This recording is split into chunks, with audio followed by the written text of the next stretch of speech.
great to be here together, and hopefully your energy is not waning at this moment, that you are excited for all that still remains for tonight. For those of you who do not know me, my name is Ruben, and my wife Barbara and I, we have the privilege of leading the Chicago Ministry Center.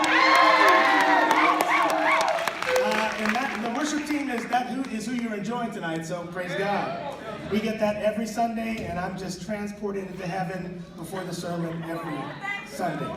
And so my wife Marbury can't be here tonight, but I wanted to come and share that, one, she's excited to step in this new role that she has, which is the Hope Chapter Director for Chicago. And she's excited about that, and I, as her appointed eye candy, I am here tonight to share with you some of the great things, because one of the great blessings of that role is that we get to hear some of the amazing things that's happening across the various ministry centers that we are doing to bring love, the love and compassion of Jesus in a very physical way in our communities.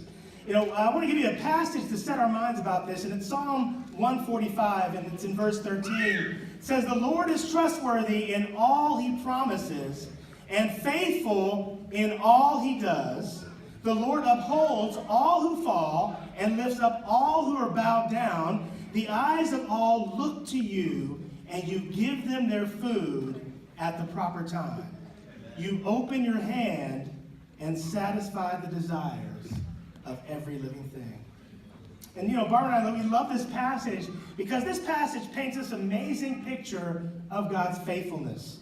And it's God's faithfulness that's being expressed in a very tangible way of him meeting our needs in a relationship with us. There's no burden here. There's no conflict here. It's just a loving relationship where the one who has resources is pleased to give it to the one that needs them. And so in our culture, you know, this time of year, this holiday season offers us some very natural opportunities to meet community needs.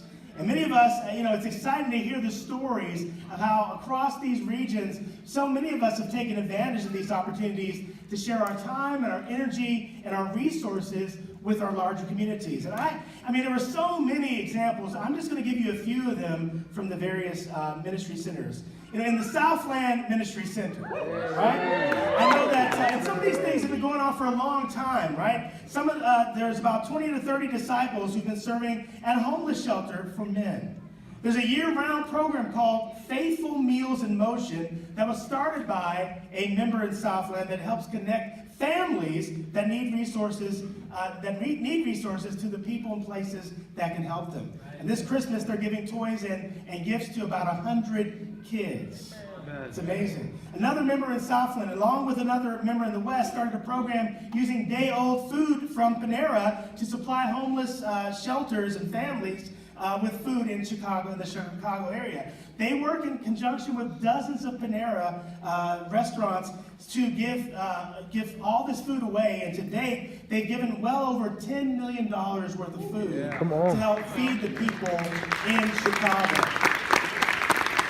In the Central Ministry Center, they've had a number of blood drives. They've been serving at senior homes. Every month, a different house church serves the homeless by feeding them breakfast and dinner. In the North, they had a Thanksgiving basket drive for the members of the North who needed it. And they are amen for taking care of the needs for those who are needy in the church as well. Right now, they're partnering up with a Child Serve for a Christmas gift drive, and they're going to be providing Christmas gifts for a number of children.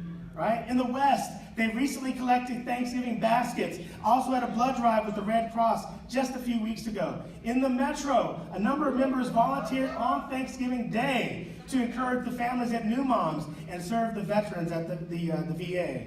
In the Chicago Ministry Center, you know, we are currently working on a Christmas drive, and we're collecting gifts for an organization called Imagine Inglewood If. And we're also collecting toiletries and winter accessories for what's called the Breakthrough Men's Shelter.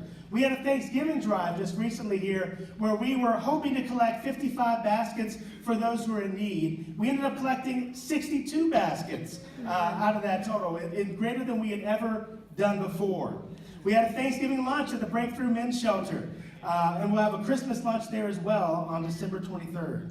We had a hygiene drive. I mean, there's so much going on. I share all this because I want you to know that in every region, all over, what it says to Barbara and I as we've come into this role is that we know that you all love the poor and needy. You want to help those who are in need in your community. Amen. You know, that's what we've learned. We have a great interest in serving others and building up our communities. Amen. And so I just want to end, Eric's going to come up and share about the special project, but I'm going to end with saying, what can we do, right? What all can we all do? Well, one is I want to encourage us, Eric's going to share about it, but let's keep praying about this special project, all right? One of the things that is inspiring, and you may not think this is so inspiring, but hundreds of us responded to the Hope survey that we sent out a few months ago, right? You may say, well, that's just what should happen, but yeah, you don't understand. Most people, this has been done a number of places. No one's come close to responding at the level that we've come to in Chicago, right? Literally hundreds of us. You can clap for that. That's awesome. I think Eric had a bet that it would be like 50 people. Right? But no, literally hundreds of us responded, which says, man, we have a heart to meet needs in our community. Also, I want us to continue to find ways to incorporate this part of the gospel in our day-to-day lives. One of the things that's exciting when you read the gospel is that you see Jesus in action, and you see Jesus as seeing the gospel as having both a spiritual and a physical impact in the lives of people around him. And Jesus found ways to seamlessly incorporate that as he went. And so we want, one of the goals we have, one of the clear visions that we have is to have every disciple have that same mindset. That every disciple wants to imitate Jesus in that way. And so I just want to say, on behalf of Hope, thanks for serving. Thank you for serving. So many things that you may think are unnoticed. And again, we could go on all night talking about the things that we didn't have time to mention. But I want you to hear loud and clear, thank you for serving. And it does not go unnoticed. God does not forget your work. Everything that we do for him, he is grateful for, and it matters. So I'm going to turn it over now to Eric, and he's going to share a little bit more about the special project. All right, thank you, Ruben. And Ruben, it was 500 people. Oh, amen. Sorry about that. Yeah, tonight it's 500. But what's up, Chicago family? I'm so excited to be up here tonight and share with you about the special project that we have going on here in Chicago. And, AT, back in January, he deemed this the year of hope. And what an exciting year it has been. You consider all the stuff that Ruben mentioned with the things going on in the different regions, and even the fact that we hosted the HOPEww Global Conference. How incredible is that? Right? People from all over the world came to the greatest city on earth, in my objective opinion, right? And came here and just learned from each other how we can better serve those in need, right? We even hosted the Hope Youth Corps program, where 30 participants, from all over the world, came here to Chicago to serve those in need and the marginalized. And we didn't stop there, right? The Chicago church said, man, we can't have all these people coming from out of town serving. We got to get involved, too, with the Youth Corps. And I'm looking at this front row here. I think every one of these people in some way were involved in the Hope Youth Corps here in Chicago. It was so exciting to see just the youth participate, man. They're going to be future world changers here. Amen. Right, we talked about the Meta 24 program a little bit and just our work with new moms. Many of us have done countless work at homeless shelters, collecting toiletries, as was mentioned. And I can only imagine all the stuff we have prepared for this coming holiday season. And especially, Barbara stepped up to take this position completely as a volunteer. Her job is women's ministry leader, right? She's accepted this role as a chapter director completely as a volunteer, which is amazing. And I was recently hired by Hope Worldwide, and one of my main tasks is to oversee this special project. You can go ahead and go to the first slide for me there. And the Chicago Church and Hope Worldwide got together and said, we need to develop a signature problem here in Chicago to help address some of the deep-rooted problems our city faces. I don't need to go into the statistics about our gun violence or the problems we have in our education system. We all are well aware of this. We hear about it every day. But the church and Hope came together and said, man, we need to do something to solve this. So what is it? What is it? Well, if you'd asked me about a month ago, Right? And not because of a lack of preparation, because we've been working on this since June, and not because of a lack of direction. It's because we have been so concerned with being Spirit-led. We wanted to put our own opinions aside and make sure that it was God who was guiding this program. So today I'm going to walk you through the process of how we landed on the decision, and then I'm going to share with you what it is. If you go to the next slide for me. Ephesians 4:3 says, make every effort to keep the unity of the Spirit. You know, we have a diverse and talented set of people working on this special project. And I'm completely humbled by all the different people there. You know, Joy Freeman, who's in the Metro region, she is actually the marketing director for YMCA nationally. I mean, what her decisions she makes affect millions of teens across America, or millions of marginalized teens, right? And she's just one of the people on our teams. And she was actually sharing today, I was already impressed with her. She was sharing today at church, sharing all her, the different things she's been able to accomplish in her career. And again, I'm just completely blown away and humbled. And even Brian Bragg, who I know is here, is on the team as well. He actually leads up one of the subcommittees. Phenomenal. You know, very prominent in his career. And he actually had a similar position to me, where he was leading the Hope chapter here in Chicago. And it's just great having him as a resource. I called him last week and I was like, Brian, how do I do this? And he kind of walked me through what it is to take this position and how to work with this special project. So, but as we know, and that's just a few of the people, right? Our group it's probably about 30 of us, and all of them are very talented and high caliber people. But we know with such a diverse group of people can also come a very diverse set of personalities, right? And potentially genders, right? So that's why we really want to make sure that we are very calculated and submissive to God's will in our approach with this. So how the process works is we divided, we got together, we had some brainstorming time, and then we divided into 3 subcommittees. And those committees are the program and strategy, finance and resource, and then the 3rd committee, which I know the name of, communications. There we go, thank you. And it's just been inspiring to see how much the groups have collaborated with one another, and especially to see how well the church and HOPEww have been able to work together. There's been phenomenal support from headquarters. They've had countless staff members fly in for our different meetings, and they've also been there helping us remotely, Skyping in for different meetings and things like that. And even the church, you know, half of the communications committee is Chicago staff members. And of course, the members of our church have been completely involved, and really the buy-in has just been phenomenal. If you go to the next slide, please. You know, with our planning, we knew whatever it was going to be, we had to make sure that it was going to be focusing on the root of the problems as opposed to just the symptoms. You know, in order to do that, the program has to be sustainable, right? It can't just be a one-time, once-a-year type thing. It can't be, okay, we're going to come in for a week, and then, wow, we did our part, let's move on. We knew it had to be something that really had a long-term effect and was going to be something that would last and really make a difference. We also knew that if we were going to be respectful to the community that we partnered with, we really had to be asset-based and not needs-based. What does that mean? To be asset-based and not needs-based means working alongside the community as opposed to saying, I'm going to work on you. You know, it's seeing what good is happening in this community and us simply doing our part to get on board. Right? It's simply asking the question, how can we help, as opposed to showing up and saying, all right, there's 300 of us, here's what we're going to do for you. You know, if we're going to partner and be respectful of the community, we cannot go in with the hero complex of we're going to save you. Right? When you do that, when you say, man, I'm going to solve all your problems, it 10 times out of 10 does more damage than good. Why? Because you're stepping on the toes of the people who are in that fight every single day trying to overcome that. Right? And on top of that, you risk creating an inappropriate sense of dependency. Right?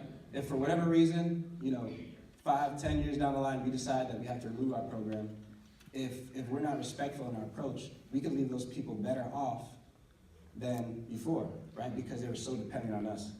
So we were keeping all this stuff in mind as we were planning in order to really come up with a good, impactful program. You can go to the next slide. That being said, we thought it'd be appropriate to do extensive research. Extensive. And as being the full-time employee, a lot of people would kind of put me in the right direction, and then I'll get to it. So a lot of research has been put into this, and it's been amazing. And we wanted to know exactly who, where, and what was going on in the different targeted communities that we were thinking about partnering with. Not only did we want to know the things going on in the communities, we wanted to know what our members were doing, right? So Ruben alluded to the survey that we sent out. We also did a resource map where we looked to see, okay, what disciples are working where, what good things are going on. And again, it was a very rigorous process. We even, after we did all this, we put together different proposals, and then finally we put them to a vote. And that process was extremely rigorous, and we had a very detailed vetting process for that. And now you can go to the next slide. So again, I asked the question, what is it? All right, Eric, that was great. I'm glad you're respectful. I'm glad you have an awesome team of fantastic people. What is it? Hey, come on. Cool, you go to the next slide. All right, the committee voted nearly unanimously for an after-school program for school-age students and will likely be an awesome community on Chicago's west side. Let's do that.